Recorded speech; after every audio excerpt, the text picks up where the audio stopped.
Prions le Seigneur. Merci notre Dieu, encore une fois de plus, pour cette grâce qui ne cesse de surabonder, Seigneur, sur nous. Je vais te dire merci parce que tu tiens les événements de ce monde entre tes mains. Tu es le grand géostratège, tu es le grand géopoliticien. Seigneur, rien ne peut se passer dans ce monde sans que toi, tu ne l'aies permis. Ainsi, nous voulons te louer, Seigneur, pour cet événement qui se passe maintenant en Europe, qui vont restructurer, Seigneur, la géopolitique mondiale. Parce que, Seigneur, c'est toi qui es derrière toutes ces choses. Pendant que nous sommes réunis ce matin, Seigneur, ici en Gaoundéré, dans cette ville, Père, tu nous donnes l'occasion de t'écouter. Et nous voulons vraiment t'écouter. Viens nous enseigner au nom de Jésus. Amen. Amen.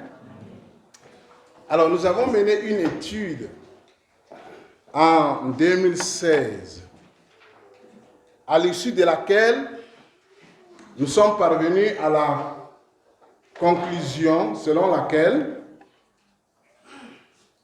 85%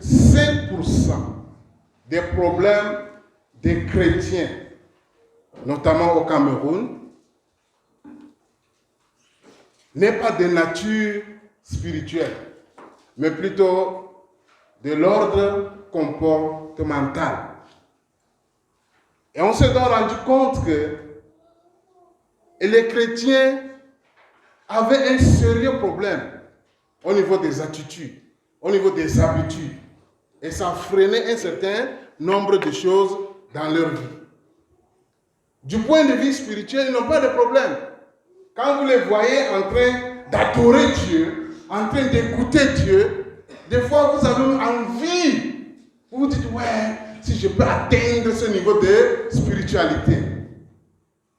Mais à la sortie, c'est des personnes ayant un sale comportement, des mauvaises habitudes. Et on s'est donc posé la question, comment en est-on arrivé à cela? La réponse a été dans la théorie qu'on appelle la théorie tricotone, c'est-à-dire que l'homme est composé de 3 parties, le corps, l'esprit et l'âme. Donc, la partie matérielle qui est le corps et la partie immatérielle qui est l'âme et l'esprit. On s'est donc rendu compte que beaucoup de vérités bibliques sont vraies pour notre esprit. Mais, quant à notre âme, il faudrait le déploiement de ces vérités-là au niveau de notre âme. Et notre âme est composée de l'intelligence, de la volonté, de nos sentiments.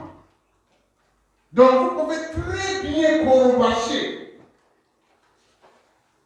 mais avec une très mauvaise mentalité. Vous pouvez chasser des démons. Vous pouvez prier. Donc, lorsque vous priez, même on a envie, on se dit, ouais, nous autres, comme moi, je ne connais pas beaucoup prier. Donc, je me sens frustré à côté de ce genre de personnes. Mais ayant une mauvaise habitude. Très sale comportement. Ce qui sort de leur bouche indique qu'ils n'ont jamais été transformés au niveau de leur volonté. Est-ce qu'on se suit? Alors, à partir d'aujourd'hui, nous allons développer une série d'enseignements sur nos habitudes. Et nous avons intitulé ou titré cette série-là, « Et si nos habitudes influençaient notre émergence ?»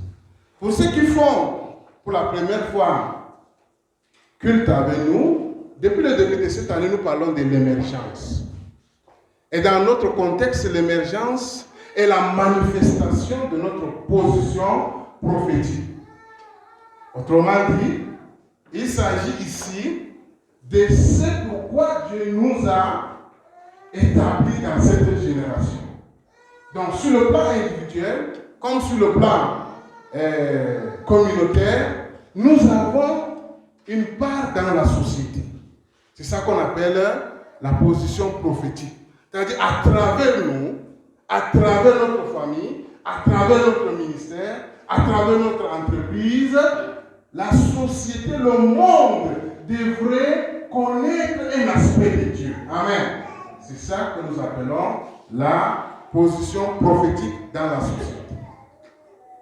Et depuis ce temps, nous développons des clés, nous développons des déterminants, nous développons des stratégies, des vérités, des principes qui puissent nous projeter vers l'émergence. Et nous l'avons dit, c'est la volonté de Dieu. Mais une volonté qui n'est pas, si vous voulez, une volonté conditionnelle.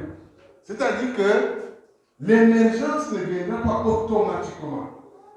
Votre émergence ne sera pas l'œuvre exclusive de Dieu, mais avec votre participation. Donc, vous êtes un déterminant important pour votre émergence. Et c'est ça on parle de la volonté permissive de Dieu. C'est-à-dire que Dieu veut que nous soyons émergents, mais seulement cette émergence-là vient aussi à partir de certains facteurs secondaires que tu es. Amen. Donc, il ne s'agit pas d'une volonté parfaite, c'est-à-dire que Dieu lui-même activement va amener ton émergence. Non. De façon souveraine. Non. Alors, il est important de comprendre aussi ce qu'on appelle habitude. L'habitude, de façon triviale, c'est une manière usuelle de se comporter d'une personne. Mais je voudrais apporter une remarque. À la base de tout comportement, nous avons ce qu'on appelle les attitudes.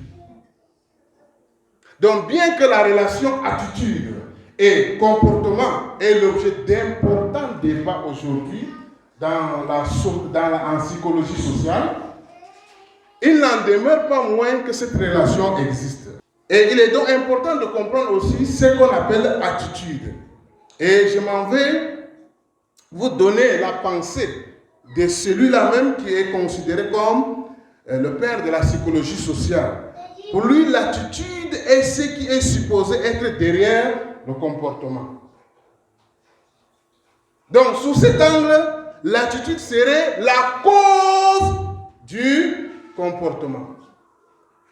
Et appliqué donc à la vie chrétienne, les attitudes façonnent notre perception du monde et celle de Dieu et contribuent à forger notre compréhension de la réalité de la parole de Dieu.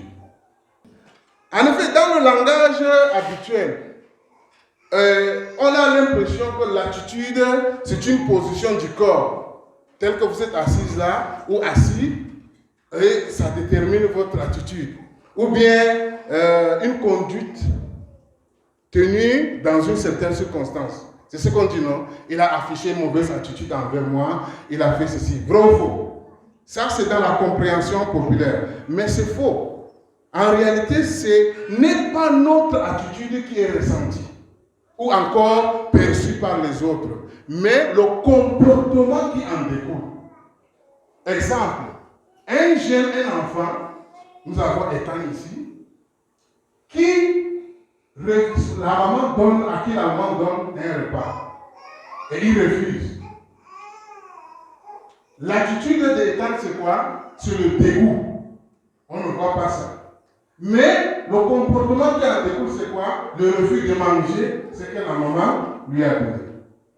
Alors, la question est de savoir comment donc ces habitudes, et ici habitude est interchangeable avec comportement. Amen. Donc, tout au long du message, mettez en tête que habitude égale comportement. Donc, la question est de savoir comment nos attitudes ou bien nos comportements peuvent-ils bloquer ou bien favoriser notre émergence. Et ça, c'est important. Je vous dis que nous avons mené en 2016 dans le cadre des études en master et nous avons constaté que 85% des problèmes des chrétiens, ce n'est pas les dons spirituels, ce n'est pas les talents, ce n'est pas la prédication, ce n'est pas la manière d'adorer, mais c'est plutôt les chaînes de pensée, les paradigmes. La mauvaise éducation, leur mentalité. Et je comprends mieux, à partir de ces jours, ce que la Bible dit dans Romains 12. Soyez transformés par le renouvellement de votre intelligence. Que les bénédictions spirituelles soient une réalité pour notre volonté. Amen. Qu'ils agissent sur nos sentiments. Amen. À cet effet, nous avons un texte qui est très long. On vous dispense on fait grâce de la lecture. 1 Samuel 25, 1 à 38. Cependant, nous allons lire quelques portions au cours du développement. Amen. Alors, je vais résumer cette histoire. Il s'agit de l'histoire d'un couple. Rappelez-vous, en début d'année, je vous ai dit, par rapport au couple, faisons très attention. Un membre risque n'est pas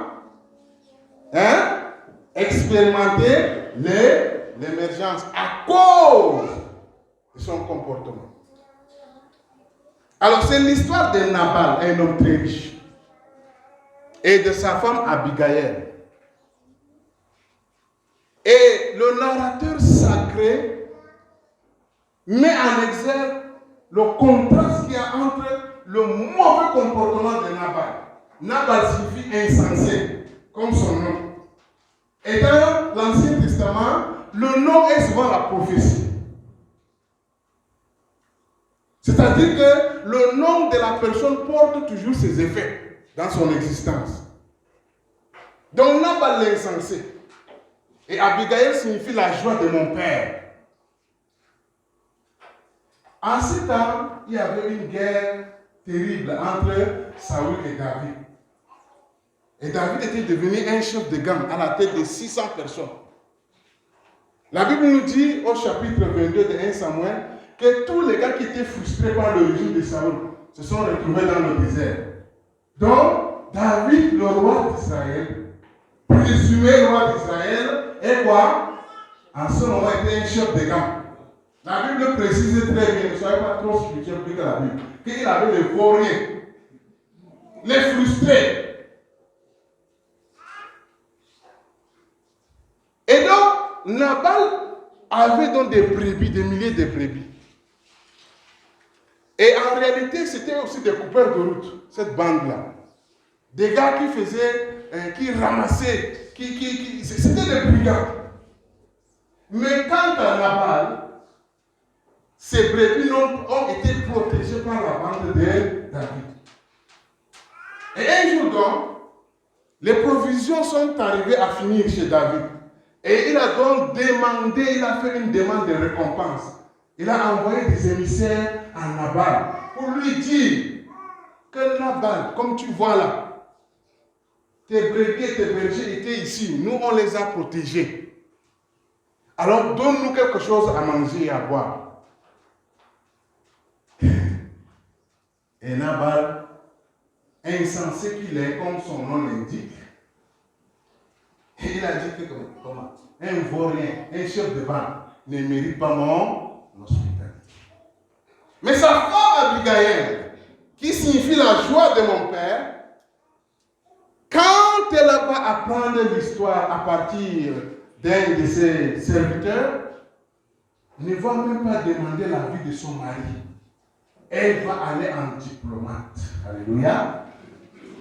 Elle va transgresser les barrières culturelles.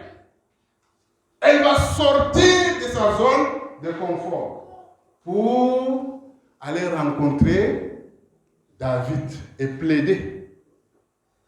Et le résultat, c'est quoi? Elle a sauvé sa famille, toute sa maisonnée, et aussi sauvé David. Nous allons voir pourquoi. Et le résultat, c'est quoi? Dieu a frappé qui? Et Abigail a émergé, elle est devenue l'une des premières dames d'Israël. Amen. C'est un prototype de femme. Alléluia. Amen. Et le but de 1 Samuel, suivez bien. Parce que quand nous lisons la Bible, on peut se demander qu'il y a des histoires qui s'y trouvent. Pourquoi? Et des histoires un peu bizarres. Quelqu'un qui meurt après, bon, sa femme devient la femme de celui qui voulait le tuer. C'est un peu bizarre, n'est-ce pas? Mais le but du livre de 1 Samuel est d'interpréter toutes les actions de David de manière à montrer que ces actions sont pleinement conformes à la volonté de Dieu. Est-ce que vous me suivez? Donc tout ça, c'est conforme à la volonté de Dieu. Donc David, selon 1 Samuel, devrait être considéré comme l'instrument de Dieu pour assurer la défense nationale d'Israël et même son indépendance. Amen. Est-ce qu'on se suit? Donc voilà fixer le contexte et même l'histoire qui constitue le soubassement de notre message ce matin. À titre de rappel du thème, et si nos habitudes influençaient notre émergence. Je voudrais que nous relevons un certain nombre de choses. Lisons le verset 10.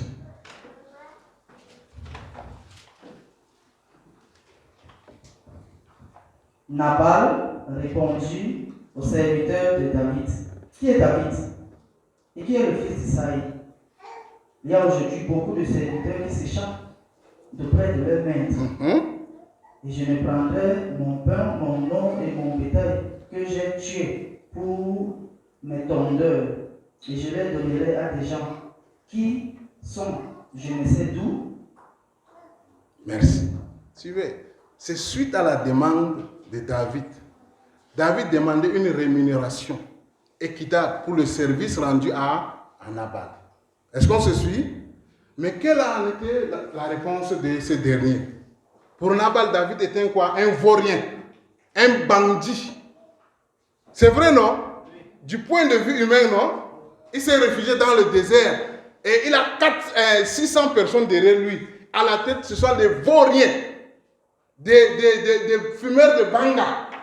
C'est ce que vous voulez entendre? Ah oui, vous ne pouvez pas être plus spirituel que la Bible. Des vauriens, des frustrés. Ils se sont retrouvés au désert. Et c'est tout à fait logique qu'un homme riche comme ça ne puisse pas donner satisfaction à la demande d'un vaurien. Contrairement à Abigail, suivez bien. Nous ne perdons pas de vue notre thème. Et si nos habitudes influençaient notre émergence. Abigail va voir en ce vaurien, en ce chef de bande, le roi d'Israël. Alléluia. Et elle symbolise tous ceux qui ont reconnu en Jésus-Christ le charpentier, le futur dominateur universel. C'est pourquoi j'ai commencé ma prière en rendant grâce à Dieu, parce qu'il est le maître de l'univers, le grand géostratège, le grand géopoliticien. Donc votre mauvais comportement va vous aveugler au point de ne pas connaître les valeurs de la parole de Dieu et de ceux qui sont en face de vous. Est-ce que vous me suivez? Nabal ne pouvait pas imaginer qu'un type à la tête de vauriers, de bandits, de fumeurs de tramol, de buveurs de tramol, puisse être le roi d'Israël. Pourquoi? Parce que Nabal était imbu de lui-même. Sa richesse lui permettait, c'était pour lui-même. Et il jouissait de cela. Il avait développé un sale comportement. Au point où l'hospitalité, qui était une vertu à cette époque, dans cette culture, Nabal n'avait pas ça.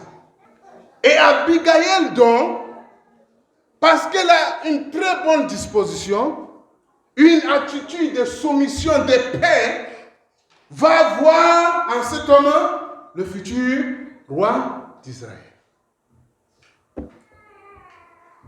Votre mauvais comportement va vous aveugler. Au point de prendre à la légère une parole de Dieu qui a été prononcée sur votre vie. Au point de négliger les gens qui sont autour de vous.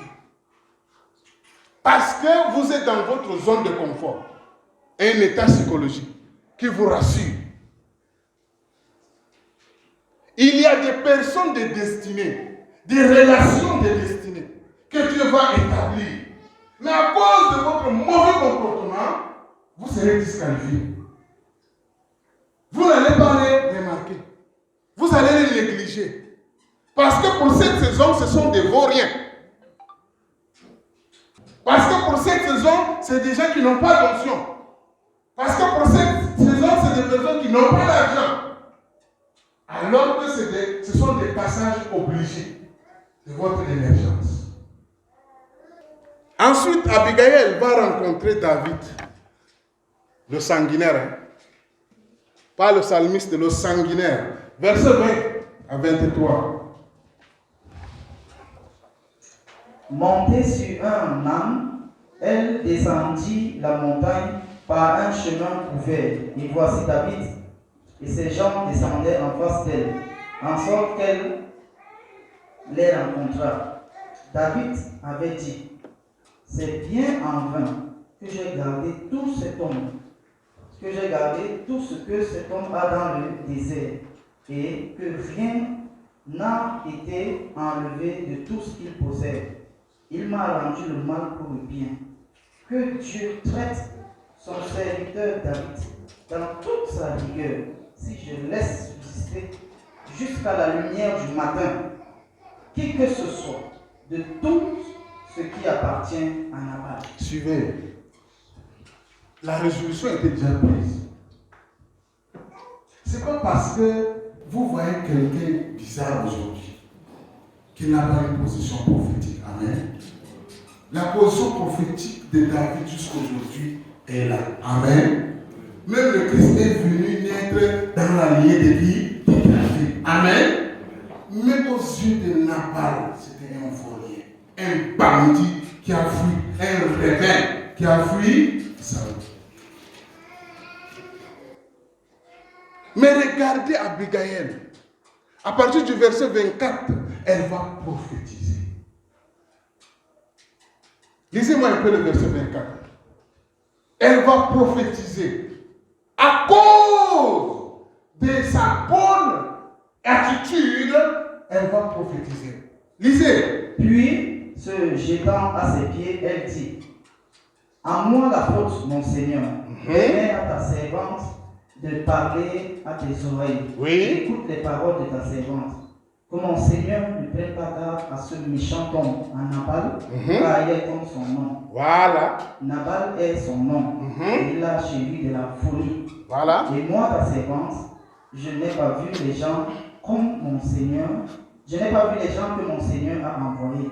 Maintenant, mon Seigneur, aussi vrai que l'Éternel est vivant et que ton âme est vivante, c'est l'Éternel qui t'a empêché de répandre le sang et qui a retenu ta main. Que tes ennemis, que ceux qui veulent du mal à mon Seigneur, soient comme Nabal. Accepte ce présent que ta servante apporte à mon Seigneur et qu'il soit distribué aux gens qui marchent à la suite de mon Seigneur. Pardonne, je te prie, la faute de ta servante, car l'Éternel fera à mon Seigneur une maison stable. Pardonne. Elle commence déjà à... Elle a refusé, elle a empêché à David de régner par le sang. C'est le but pourquoi il est là. C'est pourquoi le récit là est là. Abigail a empêché que David parvienne à la royauté étant les mains, avec les mains sales. Et elle a empêché que sa maison soit détruite. À cause de quoi? D'une bonne attitude. voyez la diplomatie qu'elle a déployée. Ce n'est pas qu'elle néglige son mari. Son mari, c'est son nom. Je ne sais pas quel est ton nom. Quel est ton nom? Est-ce que ton nom porte ses effets? Est-ce que la philosophie du nom que tes parents t'ont donné agit sur toi dans ton existence? Parce que dans la Bible, c'est ça. Dans la Bible, c'est ça. Notez ceci. La bonne disposition du cœur dans nos relations personnelles permet au Saint-Esprit de nous révéler la volonté de Dieu pour la personne en face. Parce qu'elle était bien élevée. Parce que c'était une femme vertueuse. Cette femme, le Saint-Esprit lui a révélé qui elle avait en face d'elle. C'est pourquoi elle va commencer à prophétiser. Elle va aussi assurer sa place. Elle va dire que quand tu seras placé, ne m'oublie pas.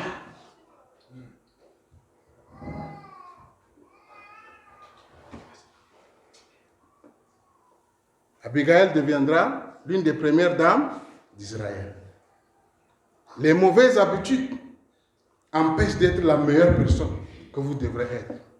C'est-à-dire la personne que Dieu a toujours voulu que vous soyez. Dans le cas d'Abigail, Dieu, vous voyez qu'elle est une femme bénie. Premier mari, un homme riche, mais un insensé.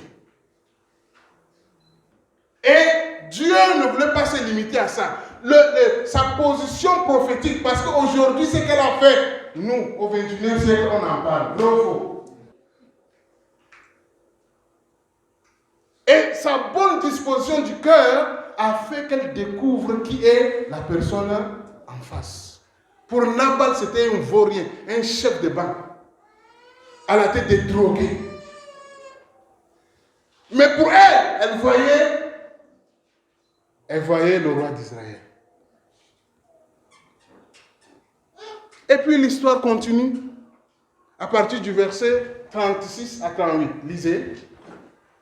Abigail arriva auprès de Nabal, et voici, il faisait dans sa maison un festin, comme un festin de roi. Vous voyez? Puisqu'il était un homme riche. Il était dans sa zone de confort. Il ne pouvait pas imaginer qu'un vaurien puisse le menacer. Il avait le cœur joyeux, Oui. Il était complètement dans l'ivresse. Voilà. Elle ne lui dit aucune chose, petite ou grande, jusqu'à la lumière du matin. Mais le matin, l'ivresse de Nabal s'étant dissipée, sa femme lui raconta ce qui s'était passé. Le cœur de Nabal reçut un coup mortel. Aujourd'hui, on allait dire c'est AVC, parce qu'il va mourir 10 jours après. C'est Dieu qui est derrière ça. Pour récompenser la bonne disposition du cœur de Abigail. Et le bon comportement d'Abigail a évité beaucoup de choses. À elle, à ses proches et même dans la position, dans le plan de Dieu. Parce que David allait parvenir. Vous savez que David fouillait Saül. Il a même eu plusieurs occasions pour tuer Saül. Vrai ou faux? Mais parce qu'il ne veut pas régner avec les mains sales. Dieu l'a préservé.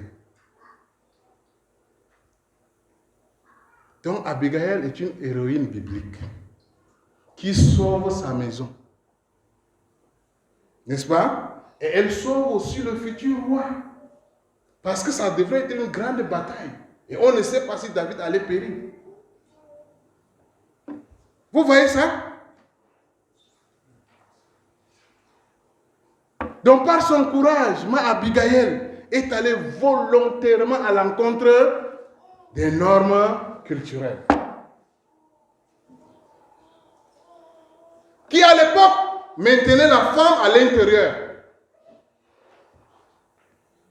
Mais elle est sortie de là pour faire ce qui relève du ressort des hommes. Et le résultat, c'est quoi? Le résultat était favorable pour les deux parties. Vrai ou faux? Vrai ou faux? Vous voyez ce que la femme peut faire dans la société. Abigail est sortie de sa zone de confort. Et depuis que je parle de zone de confort, là, c'est quoi? Sortie de sa zone de confort, c'est un bon comportement. Amen. C'est quoi la zone de confort? Les spécialistes nous disent que quoi? Que c'est l'état comportemental d'une personne qui choisit de vivre dans une position neutre d'anxiété. Autrement dit, ici l'anxiété est réduite à son niveau minimum. C'est-à-dire qu'on est dans une zone psychologique d'une sensation de maîtrise de la situation. C'est ce que Nabal était. Quand les émissaires de David sont arrivés, Nabal a répondu de façon arrogante parce qu'il se suffisait. Sur le plan psychologique, un vaurien ne méritait pas son hospitalité. En fait, c'est ce qui est ressorti. Donc, ce qu'il a préparé pour ses ouvriers, il ne peut pas prendre ça, remettre ça à un vaurien. C'est ça la zone de confort. Vous pensez que vous maîtrisez la situation. Vous pensez que vous avez des ressources suffisantes pour rester indéfiniment dans telle situation. Vous pensez que vous vous suffisez à vous. Vous n'êtes pas enseignant. Et la plupart des chrétiens ne sont pas enseignants.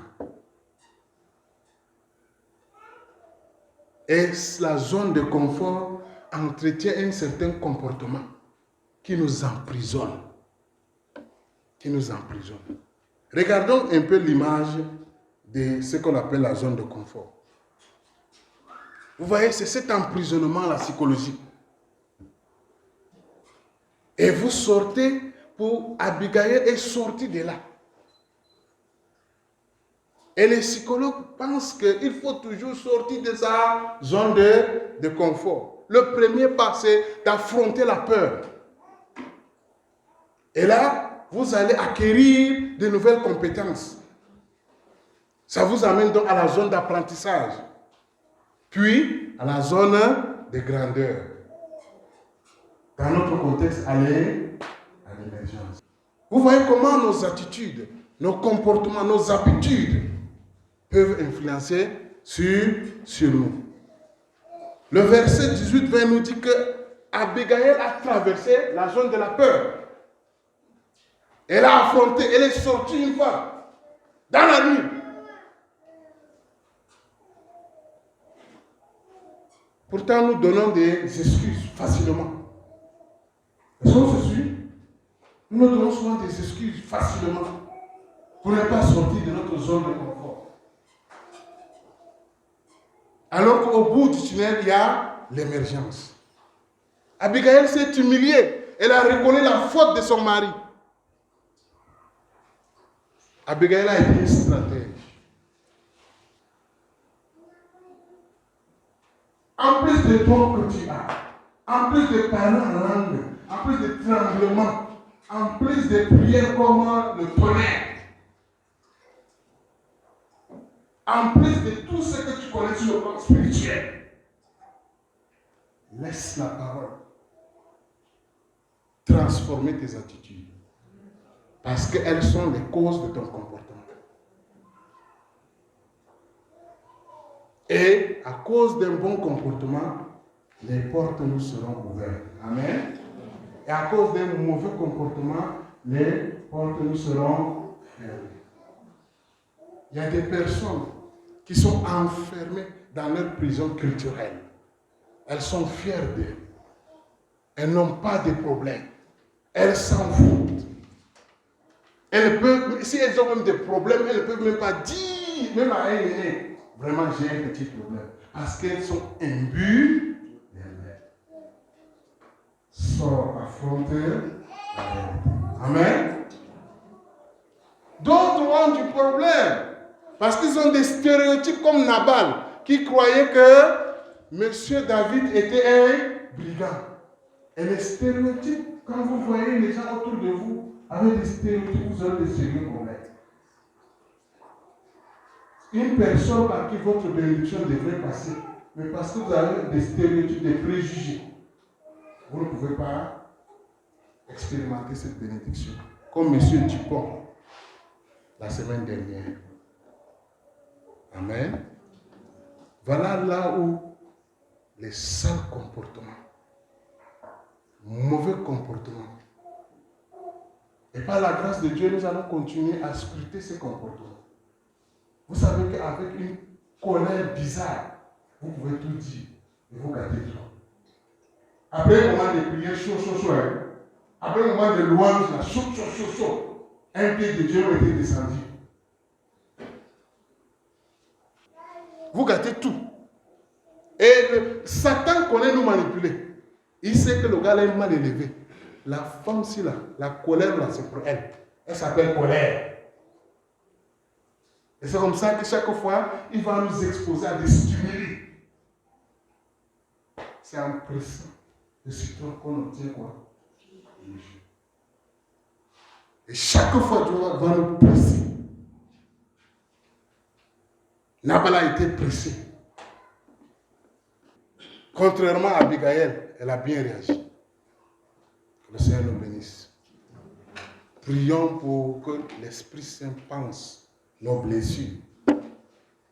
Pense, remplace notre mauvaise éducation de base par sa parole. Et beaucoup de choses vont se passer. Amen.